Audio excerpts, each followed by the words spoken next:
right, so you are listening to and or watching the Rocker Life on the newly launched Rocker Life YouTube channel. I'm here with my buddy Ronnie Elvis James, and we are going to be doing something very cool today in taking a look at the rock and roll album that may have possibly saved 2020 for many of us and many of you. And very happy to be doing it. But first off, Ronnie, how's it going, man? You doing all right today? Doing good, man. Excited to be talking about that. Well, I'll let you introduce the record, but I'm excited to be here. You're absolutely right. It's definitely a good album, and it needed to be a good album for the year that we had. Definitely. Absolutely. And before I go on, let me say you heard Ronnie on our episode with Luther, and the number of the episode escapes me, but the episode absolutely blew up after our last episode with Phil Olivieri from Solo Dallas, and we of course incorporated a Luther track into that episode, and it's a great track, Magnolia Trees, I do believe, and the episode just took this huge spike in numbers after the fact. And I was telling Ronnie about that. And but you're going to know him from Luther, also from Hillbilly Harold, Dark Side of Light, Five-Headed Cobra. And if you happen to see Jared James Nichols on tour, who has also been on the show, if you happen to catch him on tour for a certain period of time, you would have also seen him with Jared James Nichols. So a Yes. definite veteran in rock and roll, and I'm flattered that you took time out of your Saturday to hang out with me, man, because you could have found a lot cooler people to talk shop with. Shit, man. I don't know anybody.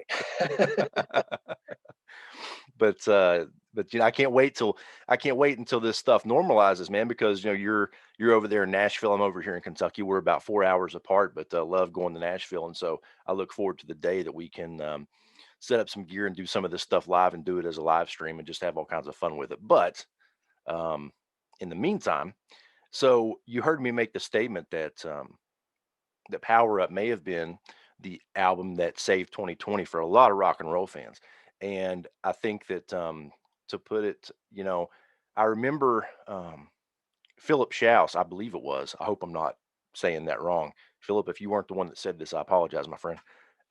Who's been on the show and is also one of your neighbors there in Nashville. He The teaser came out for the first single off of Power Up, which we'll talk about, of course, Shot in the Dark. And when that teaser came out, I think if I remember correctly, he had posted on social media something to the effect of, I just cried tears of joy, or something along those lines, because let's face it, it was a period of time there where things, just did not feel too flowery, and a lot of us had hit our wall, so to speak. And while we're talking about that, just because we get into the album, I want to stay positive, of course, but I want to say, part of the reason that you and I, of course, have had the opportunity to get to talk more, aside from the Luther episode, and get to know each other more, is because you were one of those guys who took time to reach out to me, and I always appreciated that, man. It was very cool of you, and means a lot. And I'm sure you grew up in St. Louis, Yeah, and I'm sure it's probably similar there where you grew up. But our culture here is very much you kind of check on your neighbor, you check on absolutely. people, and I always appreciated that, and that was, I tell you, I did. Anyone who has listened to the show knows there was about a month lapse there, and I've said it. As a matter of fact, I think I said it the last episode. I took a month off just to have a breather and get my head above water and just spend some time with my family and kind of refocus, because it did get heavy a bit. Cruised along through that first 9 or 10 months, and then just kind of, man, there at the end of the year. But what say you, man? What were your do you remember when you first heard about the album coming out, and what was your reaction? Yeah, man. I mean, I think I was probably going down a rabbit hole on YouTube, just watching videos, and I think that maybe even I saw. I don't remember if it was an early review of that new AC/DC album or what it was, but I saw something about the record and I was like, "What? AC/DC is putting a new record out?" And I kind of did a little, Google search, found out it was coming out. I was like, "Wow, this is pretty interesting." I mean, I wasn't really expecting them to put a record out this year. I wasn't sure if they were going to put another record out, especially with, Brian Johnson. Yeah. So, and then when I heard it, I was like, wow, these guys are like back, like back, because you hear a band that's been around like that for, so many years and they're doing a new record and you're like, all right, cool. I mean, always been an AC/DC fan, Yeah. but you don't really know what to expect. I mean, geez, but I was happily, I was impressed with the record, to be honest with you. Yeah. Yeah.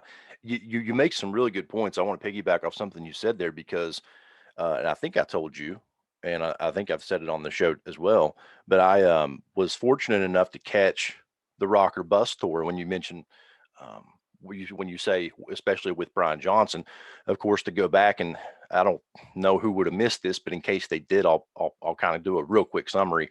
Basically, on after the beginning of the Rocker Bus tour, I think the first leg of the tour was in it was European or it was not in the United States. I'll put it that way, and he began to develop some hearing problems. Um, Okay. strangely enough, I think the narrative on that was that it was not relative to music, but to racing, because of course he's involved in racing, and I think if I remember correctly, reading his own words, it was really more of a result of being in race cars and that type of stuff. Right. So he had to step out. Well, to avoid a little part of what happened there in the middle, ACDC got Axl Rose to fill in for the tour, stepped up, did a fantastic job. I was lucky enough to see that Rocker Bus tour with Axl. Axl DC, as some people had called it there in Columbus, Ohio. Man, Axl crushed it. And he did it very much in the vein of ACDC. I think that when people see ACDC, they're going to see ACDC. They know that Angus is the front man. It's one of those unique bands in that you don't often have those bands where a guitar player is the front man and the singer is the singer, Right. and Absolutely. yeah. And so, but Axel, he didn't overstep. He played it very much in the vein of what Brian Johnson, would have done. He kind of kept back, let Angus do his thing, but he covered both eras of AC/DC very, very well, very effectively. And man, it. I was always a Guns N' Roses fan. I'll be perfectly candid in saying I wasn't a huge Axl Rose fan. Um, Not because I didn't think he was a great singer. I guess it was a combination of a lot of things growing up, just kind of just my take. But I Right. tell you, I came away from that show an Axl Rose fan. He earned a lot of respect from me. And then my some friends and I went to watch the um, the Guns N' Roses tour just a bit after that in Louisville, and also came away with that uh, with a similar impression that I had there Right. in Columbus on the ACDC tour. So I hope I put that briefly enough. But yeah, after that, to say what you were getting at, we didn't know what was going to happen after that because if you remember on the Rocker Bus tour, Cliff Williams, of course, had announced his retirement during that leg of the tour that Axel was filling in on. So it looked like there was one more piece of the puzzle gone after he Right. announced retirement. So yeah, I'm like you. I didn't really expect that at all either. Then we had some. So go ahead, man. I was gonna say there was a bit of a rumor mill going around that Axel was gonna write with the band. Am I making that up, or did you hear that as well? I did. Yeah. Matter of fact, it was. I remember exactly what you're talking about, and I don't remember who said it, but it was someone close to the ACDC camp, and they had said that Axel had definitely either, however you want to look at it, offered himself up to Angus or asked Angus, "Can I please do more? I would love to work with you in a further capacity," Sure. kind of thing. So that definitely, because I remember my friends and I having the conversation at dinner one night, talking about it, saying it would be very interesting if they chose to continue on and have a third singer because you know the only band that comes to mind is Van Halen to attempt a third singer, and that went down in flames quick. And it wasn't really, and I don't think it was Gary Sharon's fault. I think it was more the perception of the public. Sure. Absolutely. Yeah. So it was a surprise to me hearing that, but pleasant surprise. Something that you're like, yeah, that's a good surprise. I think when you think about it, he's got that. To quote Alice Cooper, Alice Cooper said this about the situation. I do remember this. he really has that perfect voice. If you were going to pick a third singer to come into the lineage after Brian Johnson, he could definitely fit that bill because he's just got that seething razor blade kind of quality to his voice at times. Right. And I think because of that is what enabled him to step in so effectively, for the part of the tour that he did. And also what could probably enable him to actually maybe carry the ball, if they had to. Right. Sure. I will say for myself, to get into Power Up, it really gave me it gave me some chills when I heard Shot in the Dark, because just to hear Brian Johnson doing his thing again and seeing that he did not succumb to hearing loss and that he was still in the game, that meant a lot to me. I was with my kids the other night setting up a new turntable and stuff, and was going through my records, and I've been like in turntable limbo for about 18 months. My last one broke, and it's just one of those things that kind of falls down the priority list, right? But still, yeah, I kept buying vinyl because I knew that would get remedied. And I knew some of the albums I had, but I couldn't remember. And I'm going to sound like a terrible rock fan when I say this. I couldn't remember if I had I couldn't remember if I had Back in Black, or if I had left it at a friend's house, or if I just couldn't remember. Right. And I was very happy that when I was going through the records after we got the new one set up, that I definitely did have. Not only did I have it there, I also had a new one that I bought that's 180 gram vinyl that I have not opened yet. So I'm pretty pumped about that. Yeah. Being born, and I want to get your thoughts on this too, Ronnie. But being born in 1980, like myself, you got to think. I mean, for me, I didn't know about Bon Scott initially. It was Brian Johnson because Back in Black came out the year I was born. So, man, when you have got the second biggest selling album of all time behind Thriller, you're gonna that's the lineup, you know, Right. for my childhood. And it wasn't until a few years later, I got into music around 8 years old, and it wasn't probably until um, in my teenage years when I went back and learned more about the Bon Scott era. But before we get into the album, let me ask you this: what was your needle drop moment with ACDC? Because you and I have talked about ACDC in conversation outside of the show, but I've never gotten this from you, and I want to ask: what was your first interact, like first, like needle drop moment? I think said it well. What was your first, experience with ACDC as a band or as an entity? Right.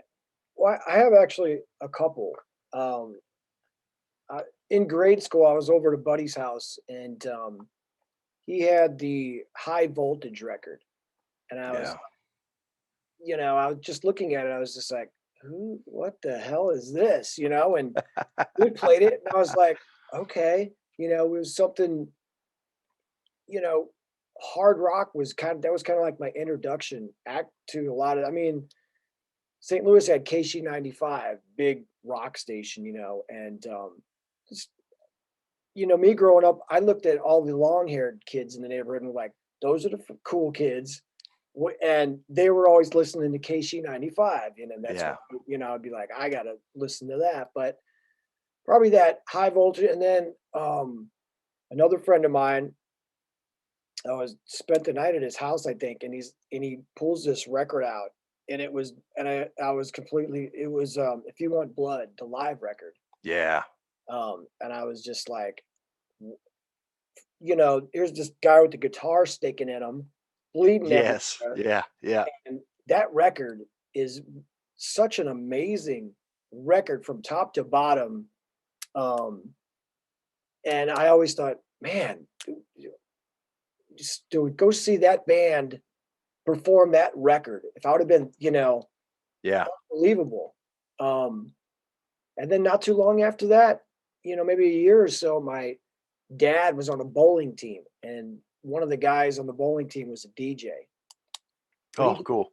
yeah, well, like a mobile DJ, he'd go and play records at whatever, weddings and whatnot. Yeah. He came over to the house one day, and he brought me a Back in Black record. Mm. And he's like, here he goes. He goes, you'll probably like this. This is too heavy for, what I do. Yeah. And at that point, I was completely sold. I mean, I was already, introduced to them, hearing them on the radio.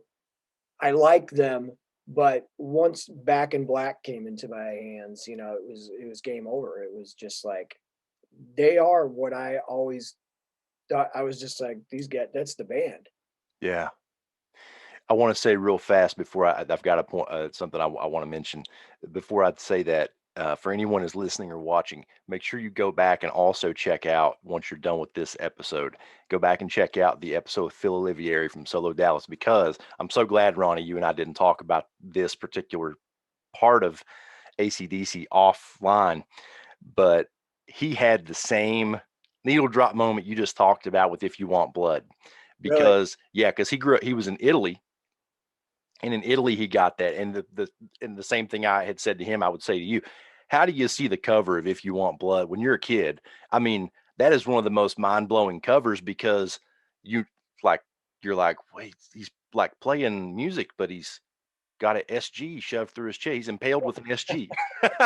You know what I mean? I mean, what young boy, I don't know about today, music has changed, but Yeah, definitely back in the 70s and 80s, you know, rock was huge. That was, rock and metal was yeah, the biggest thing in the world back then. And for a young boy to look at that record, you've got everything. You've got sex, drugs, and rock and roll right there. I mean, it's the crowd's going ape shit. There's yeah, blood everywhere. There's a fucking long haired rock band up on stage. I mean, yeah. it's everything. And then you look at it also just in terms of Bon Scott too, like you're talking about that album cover. I mean, every picture you see of Bon Scott, the guy was really I would say he was really an enigma. He just really he had a certain mystique and a certain presence and a A- certain Absolutely. aura about him. And it only grew bigger when you heard his voice. I can't really explain it. And I think that's part of what made that era of AC/DC so just magic was that you could see pictures and you would think that and then this is of course we're talking about a point in time when album covers meant so much, you know. Absolutely. As I'm not saying the album covers don't mean a lot now because to me they do. I just mean in terms of the mass populace when you walked into a back then I'm guessing it was an NRM or whatever store, you walked into to get a record, but when you walked in and saw a picture on an album cover, it's much different seeing something 12 and a quarter inches by 12 and a quarter inches compared to like a CD, just so much smaller. But you can see that big artwork and anyways, um, Absolutely, man. I'd go into Peaches was the big store. Peaches, yeah, Peaches. And you know what's interesting? I'll say this real quick, and we'll get back on. But I worked at FYE in school, and FYE before that was Camelot Music. Ah, yeah, Camelot in the mall. Yeah, in the mall, right? And so but the company that owned, at least when I was there, the parent company of well FYE eventually owned uh, FYE, Peaches, whatever ones were left. There must have been a few left because I remember seeing it on the thing. Strawberries, like there was one called Strawberries, and then there was also um, and now I'm forgetting the other ones. But yeah, so they were those Trans World Entertainment was the parent company, and they had all those different stores as, um, you know. But but I wanted to. You were talking about something. What was And don't worry, I go back and edit all this stuff. But um, you mentioned before I was talking about the episode with Phil when he was talking about If You Want Mhm. Blood and Right. so with but yeah, you made a point that when you were talking about your needle drop moments, talking about Back in Black, and your friend get your DJ friend that was on your dad's bowling team gave you the Back in Black record, right?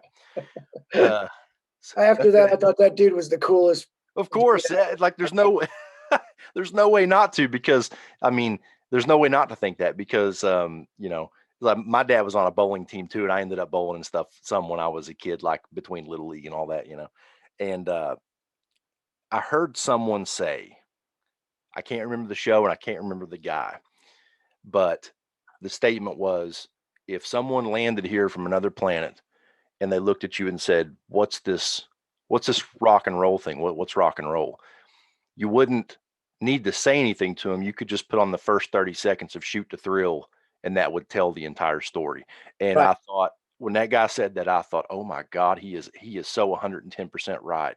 Like, I mean, that is it. I mean, you could, you know, I was like, That wow, that was just that that. actually goes that's actually a true statement for quite a few AC/DC songs.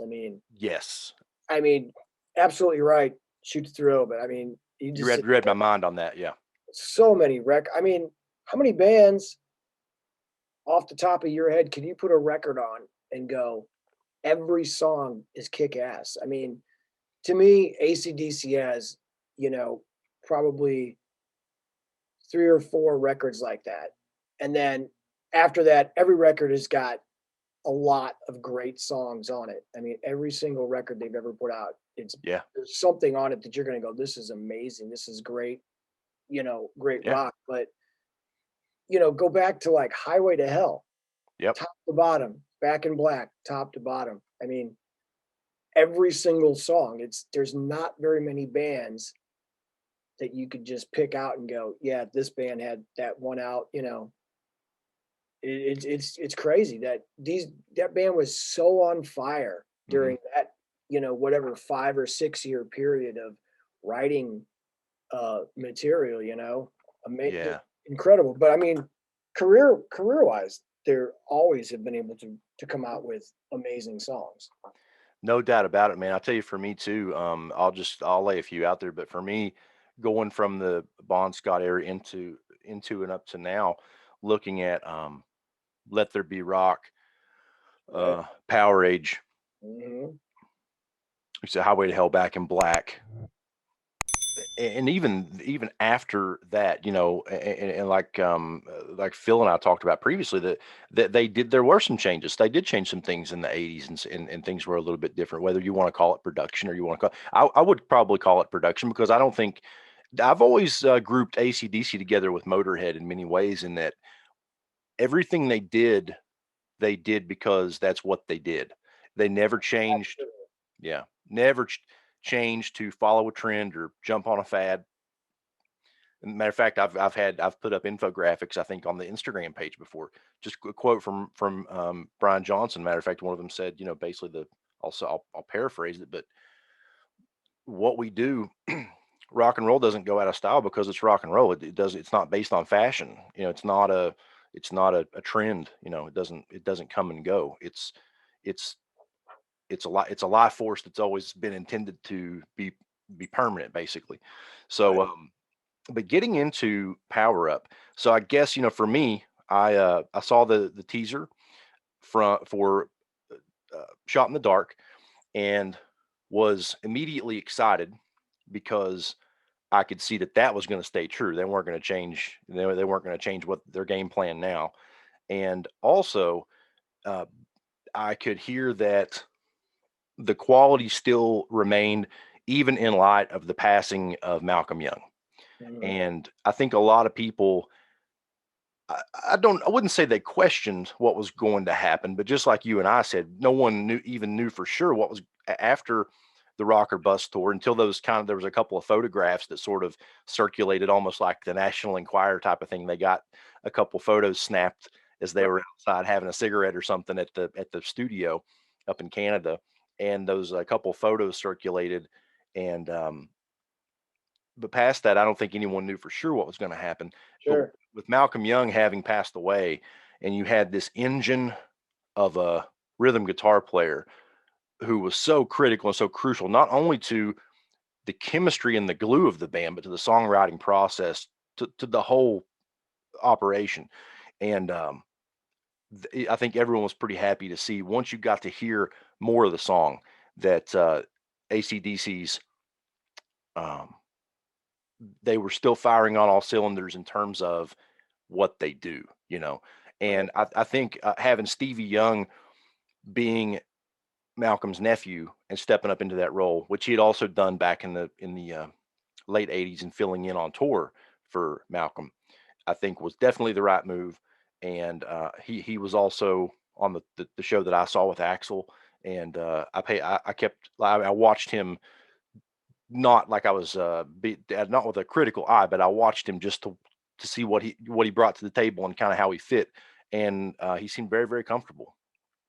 So, um, after hearing A Shot in the Dark, I was excited to hear the rest of the album. When the Yeah. album, we finally got the full single, and then when the album dropped, I immediately, and I want to get your reaction to what your first playthrough. When I listened to the album and played it through, I was pleased for myself. I was pleased.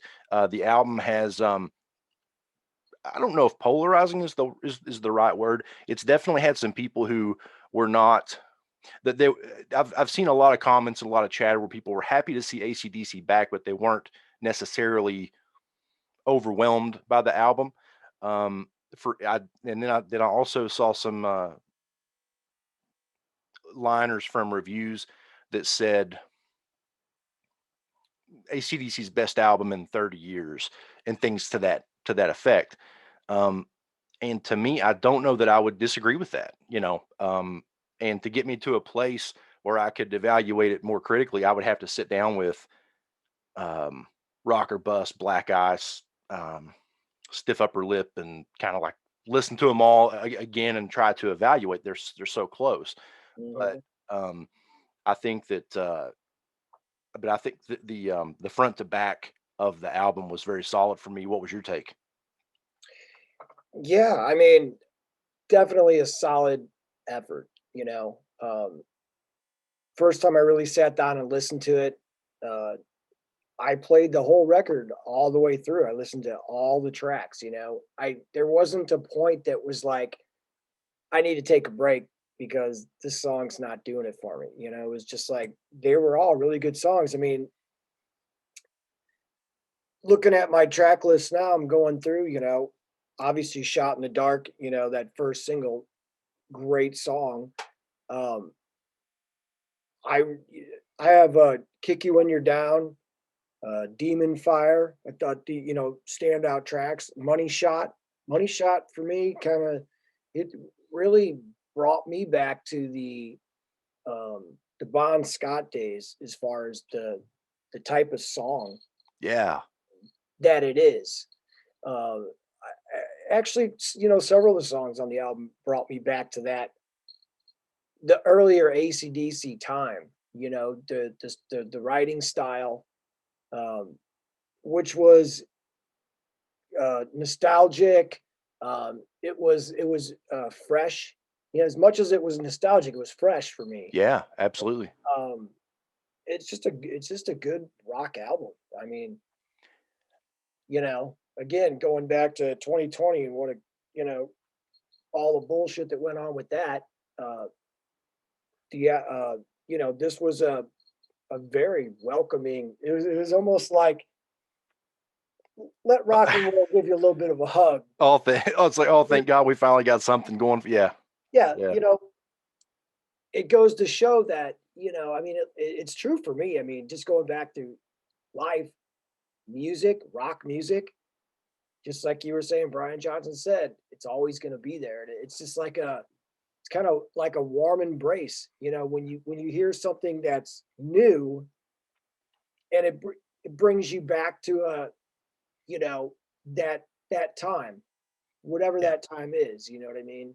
yeah. And that's what it did for me. This album did that to me for me. It brought me back to those early days of being introduced and those first couple of times I heard AC/DC and go, wow, dang, who are these guys? And so yeah, man, that's what it did for me. I mean, it just brought me back, which was cool. It was a neat feeling. Well, I love that as you're listing your standout moments for me, I love that we have a couple in common. First off, of course, we know "Shot in the Dark" because, as you mentioned, that's the lead-off single.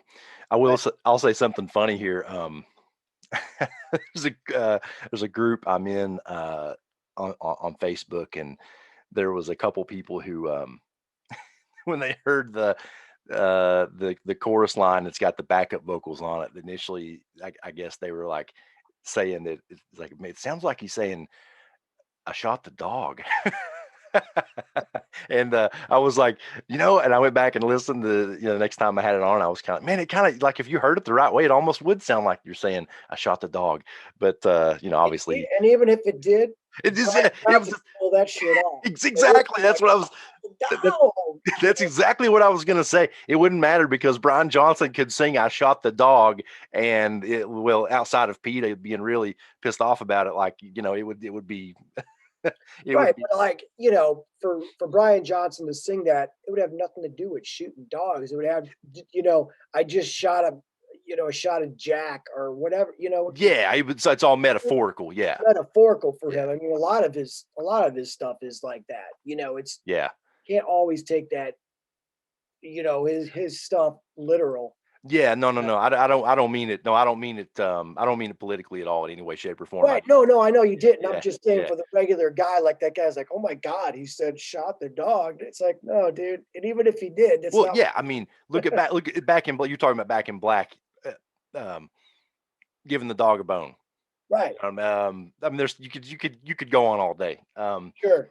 But fire your guns. Right. From the Razor's Edge, one of Sure. my favorite Solid. Brian Johnson era songs. So, but anyway, just that I thought that was a funny thing about shot in the dark. But yeah, kick you when you're down, man. I gotta say, um, I want to comment on a couple other songs, but kick you when you're down. Since you mentioned it, I want to talk about that one.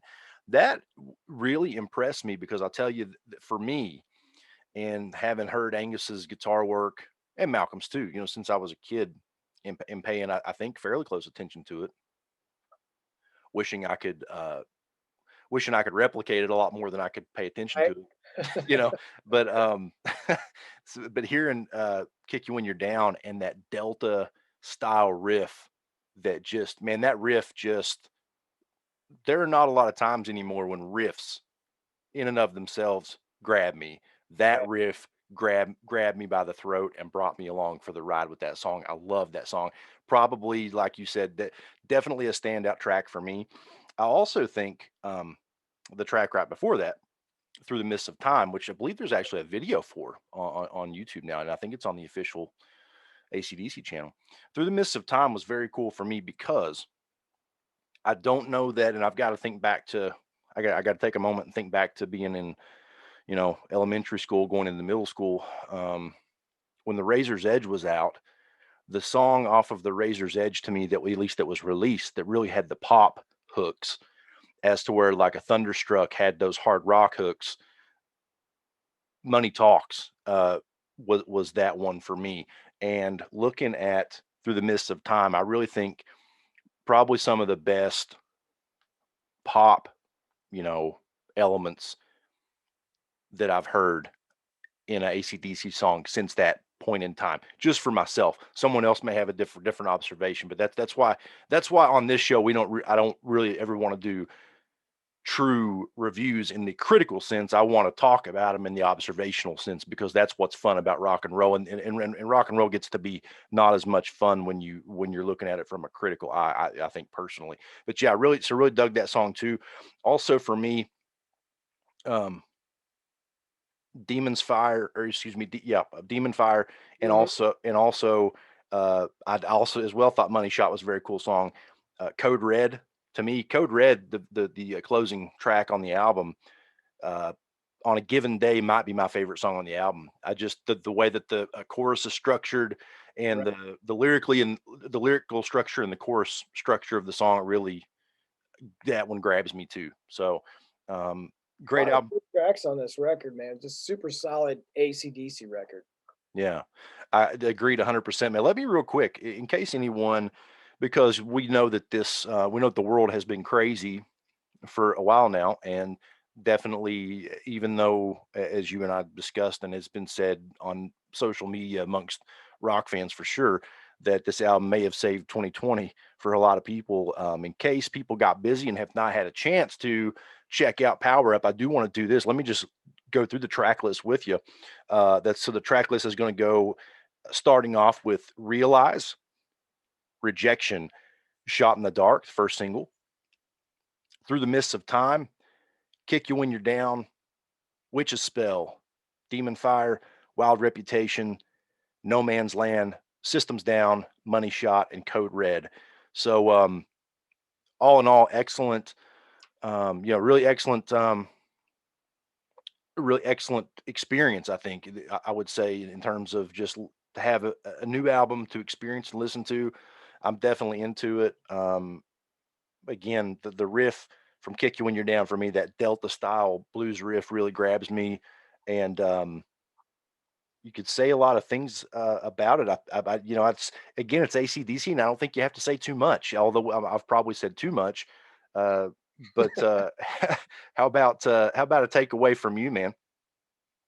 Yeah, man, it's like AC/DC always are gonna be able to have, as long as they're putting music out, there's gonna be something that's gonna be standout from them. I can't think of a time or an album that there wasn't something on that album that was like, you know, full throttle and, you know, balls to the wall and just they're bringing it. You know what I mean? There's Yeah, definitely, some albums where, they sound maybe they some of the songs might sound a little tired, but this record did not sound tired to me for some reason. It didn't sound like this is, well, we're just, let's just throw something out there.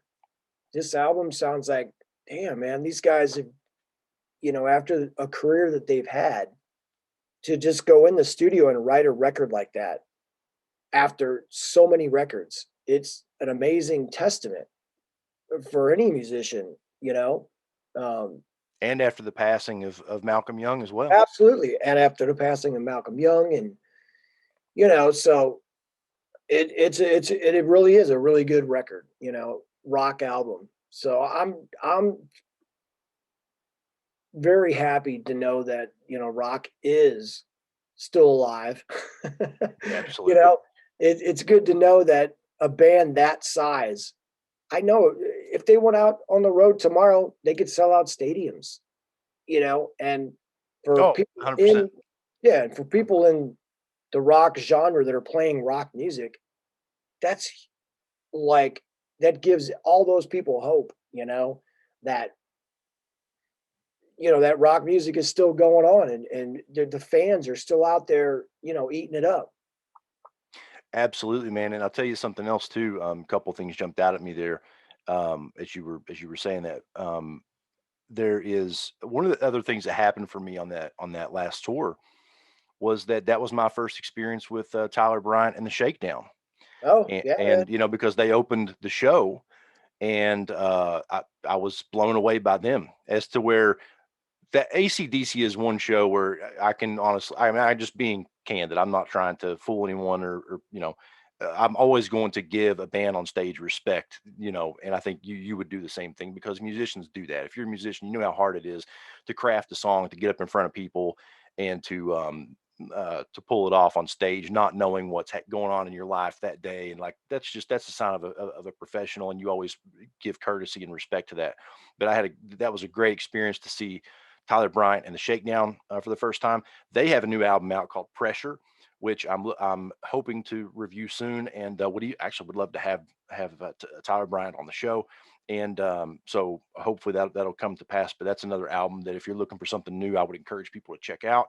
And Ronnie Elvis James, man, thank you for taking some time out of your day to come hang out with me and talk ACDC and talk shop. And let's let everybody know what you got going on, man. And I want to say that first of all, if you're out there and you just heard an assessment of a new album by a very fine bass player, and so I would encourage you, if you got a project going on or you know someone's got a project going on, reach out to him and inquire with him about working on that project. And you take over from there and tell them what you got going on and how they can reach out to you, work with you, and anything else that you want to throw out there for the masses. Absolutely. I mean, my social media, Ronnie Elvis James on Facebook and Instagram. Easily found. I'm the only Ronnie Elvis James out there. So um, as of right now, down here in Nashville, everything's pretty pretty locked up. Luther, we've been doing some woodshedding, writing while the downtime. We have some new stuff that we're going to be we recorded, and we'll be putting some new material out here pretty soon. Um, we're working on doing a couple of videos for some of the tracks. Um, remotely wise, I work with DSOL out in LA, Five Headed Cobra, Hillbilly Herald, is out in LA. I actually have put together a live band for Hillbilly Herald here in Nashville, and we were actually doing. Jimmy was flying out. We were doing rehearsals, and we had some gigs lined up in Nashville and Indiana, and some regional stuff. And we were about ready to tour, and then coronavirus hit and shut us down. But as soon as that eases up, we're ready to jump back at it. A lot of clubs are still reaching out to us. Just can't do anything right now. Same with Luther. As soon as the everything breaks, we'll be out playing. And all the other projects, they're all going to be doing the same thing. Everybody's just kind of holding tight, trying to make content, write, shoot videos. It's kind of all we can do right now. Yeah. Well, man, I'm looking forward to also being able to see. You mentioned Luther, and not to mention Hillbilly Harold as well. But I'm just looking forward to being able to see you live when things begin to normalize, which I think we're all hoping and even expecting that that's going to be sooner than Right. later. Itching.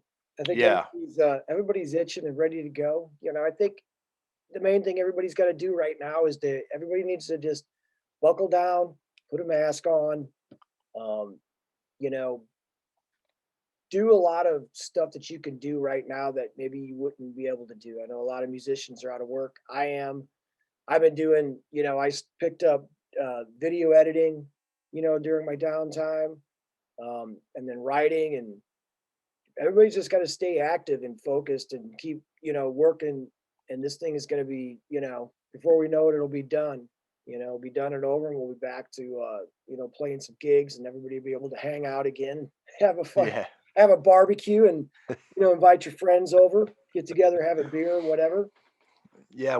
You and I, especially, we're over here in. Well, yeah, I mean, I don't know. I'm gonna call Nashville Appalachia, but we're all over here in this Appalachian part of the world. So, Right, but absolutely. I mean, we're close enough. It's just everything's just so crazy right now. yeah. Well, I definitely hope that when things get to the point that we can catch you live, I hope that you'll let your buddy Aaron tag along, and I can come do some Dude, coverage for you anytime. guys at Absolutely. at your gigs, and help you guys to spread the word on whatever project that you got going on, or all of them, or what have you. But man, thank you so much for being here, for being part of the show, and for coming and like I said, spending some time with me and with Rocker Nation out there listening or watching. And if you're on the YouTube channel, please hit that subscribe button and down there, and the little thumbs up to help the show and support the show. Go out there on social media, follow Ronnie Elvis James wherever you can find him. Definitely on Instagram, I know, because that's where I see a lot of his stuff, and also on Twitter. And with that, man, thank you very much for being here, and I can't wait to have you back again. And we'll talk next time we got a release coming out that we've got a mutual interest in. We'll hash this thing up again and have some fun.